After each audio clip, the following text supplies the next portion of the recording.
Quando a escola é de vidro. Conto de Ruth Rocha, publicado em seu livro Admirável Mundo Louco.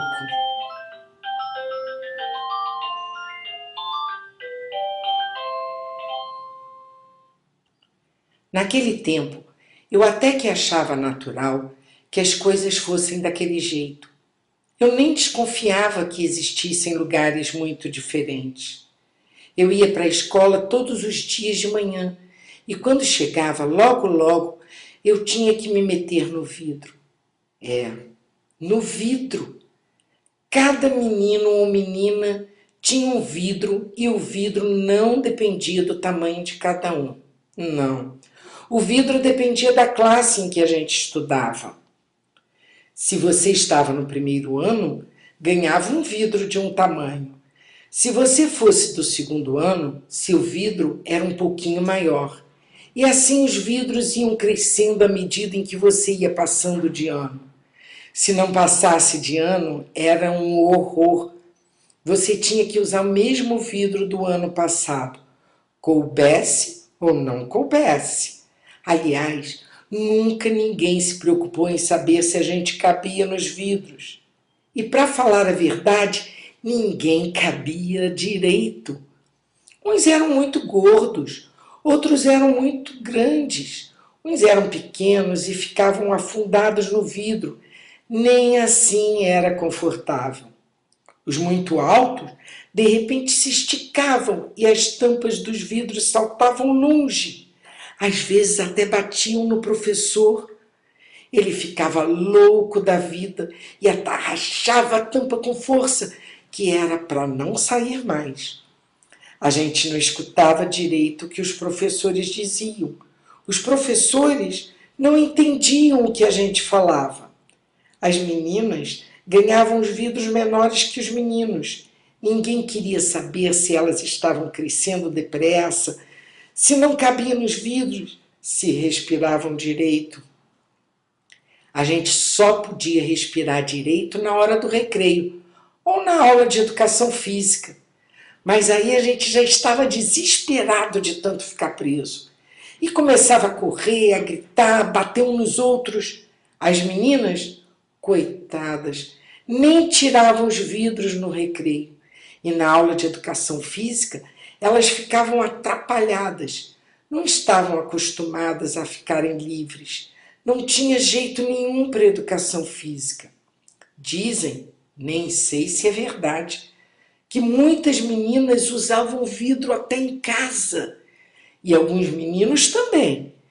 Estes eram os mais tristes de todos.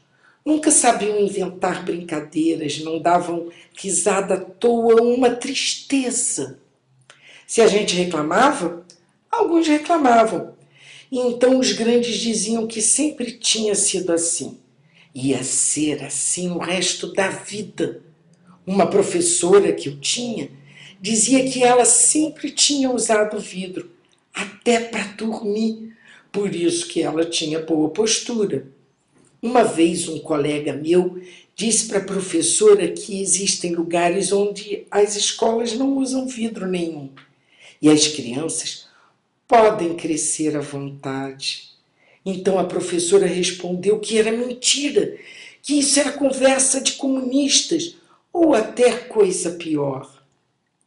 Tinha menino que tinha até de sair da escola porque não havia jeito de se acomodar nos vidros.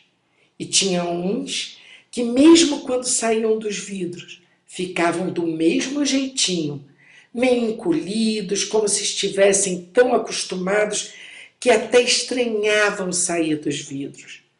Mas uma vez veio para minha escola um menino que parece que era favelado, carente, essas coisas que as pessoas dizem para não dizer que é pobre. Aí não tinha vidro para botar esse menino. Então os professores acharam que não fazia mal não, já que ele não pagava a escola mesmo. Então o Firuli, ele se chamava Firuli, começou a assistir às aulas sem estar dentro do vidro. O engraçado é que o Firuli desenhava melhor que qualquer um. O Firuli respondia perguntas mais depressa que os outros. O Firuli era muito mais engraçado. E os professores não gostavam nada disso. Afinal, o Firuli podia ser um mau exemplo para nós. E nós morríamos de inveja dele, que ficava no paintball, de perna esticada, quando queria ele espreguiçava, e até mesmo que gozava a cara da gente que vivia preso. Então, um dia, um menino da minha classe falou que também não ia entrar no vidro. Dona Demência ficou furiosa, deu um coque nele e ele acabou tendo que se meter no vidro, como qualquer um. Mas no dia seguinte, 2 meninas resolveram que não iam entrar no vidro também. Se o Firuli pode, por que é que nós não podemos? Mas Dona Demência não era sopa. Deu um coque em cada uma e lá se foram elas, cada uma para o seu vidro. Já no outro dia, a coisa tinha engrossado. Já tinha 8 meninos que não queriam saber de entrar nos vidros. Dona Demência perdeu a paciência e mandou chamar seu Hermenegildo, que era o diretor lá da escola. Seu Hermenegildo chegou muito desconfiado. Aposto que essa rebelião foi fomentada pelo Firuli. É um perigo esse tipo de gente aqui na escola. Um perigo.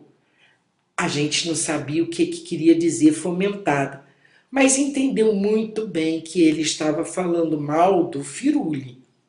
E seu Hermenegildo não conversou mais.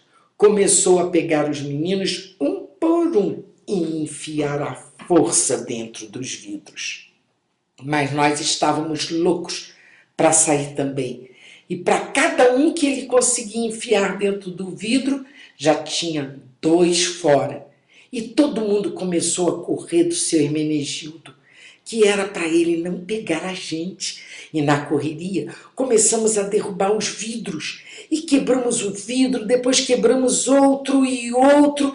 Mas Dona Demência já estava na janela gritando: socorro! Vândalos! Bárbaros! Para ela, bárbaro era xingação. Chamem o bombeiro! O exército da salvação! A polícia feminina! Os professores das outras classes mandaram cada um aluno para ver o que estava acontecendo. E quando os alunos voltaram e contaram a farra que estava na 6ª série, todo mundo ficou assanhado e começou a sair dos vidros. Na pressa de sair, começaram a esbarrar uns nos outros e os vidros começaram a cair e a quebrar. Foi um custo botar ordem na escola e o diretor achou melhor mandar todo mundo para casa, que era para pensar num castigo bem grande para o dia seguinte. Então eles descobriram que a maior parte dos vidros estava quebrada e que ia ficar muito caro comprar aquela vidraria tudo de novo. Então, diante disso, seu Hermenegildo pensou um bocadinho e começou a contar para todo mundo que em outros lugares tinha uma escola que não usavam vidro, nem nada, e que estava bem certo.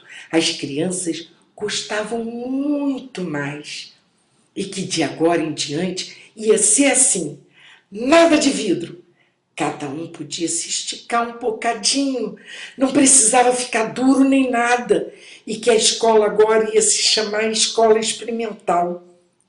Dona Demência, que apesar do nome não era louca nem nada, ainda disse timidamente: mas seu Hermenegildo, escola experimental não é bem assim.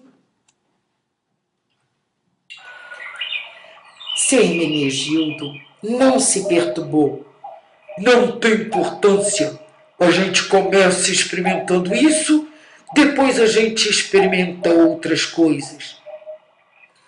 E foi assim que na minha terra começaram a aparecer as escolas experimentais. Depois aconteceram muitas coisas que um dia eu ainda vou contar.